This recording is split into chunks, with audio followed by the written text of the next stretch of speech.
Parmi les principaux objectifs du Grenelle de l'environnement figure la lutte contre les émissions de gaz à effet de serre et les économies d'énergie. Une nouvelle réglementation, la RT 2012, fixe ainsi des objectifs ambitieux pour les bâtiments et le confort de leurs occupants. Pour mieux comprendre les enjeux de cette réglementation, nous rencontrons Olivier Dupont au CTMNC, le Centre technique de matériaux naturels de construction. Bonjour Olivier, pouvez-vous en quelques mots nous éclairer sur les principales dispositions de la RT 2012 ? La réglementation thermique 2012, autrement appelée RT 2012, a trois principaux objectifs. Diminuer drastiquement les consommations d'énergie des bâtiments et l'émission des gaz à effet de serre, encourager le développement de nouvelles technologies, contribuer à l'indépendance énergétique nationale. En ce qui concerne les consommations d'énergie des bâtiments, les objectifs sont extrêmement ambitieux.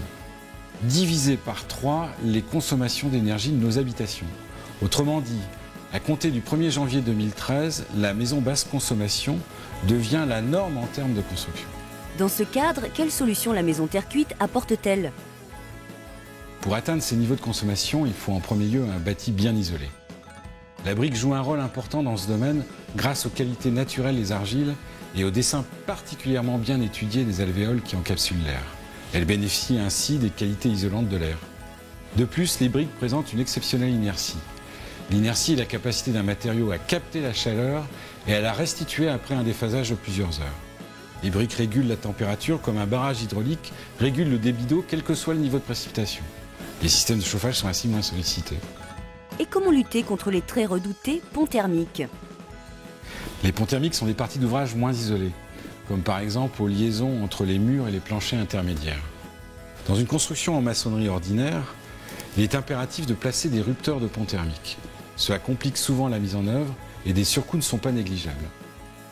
Les rupteurs sont inutiles avec la brique qui est une maçonnerie isolante par définition. Qu'en est-il de la toiture ?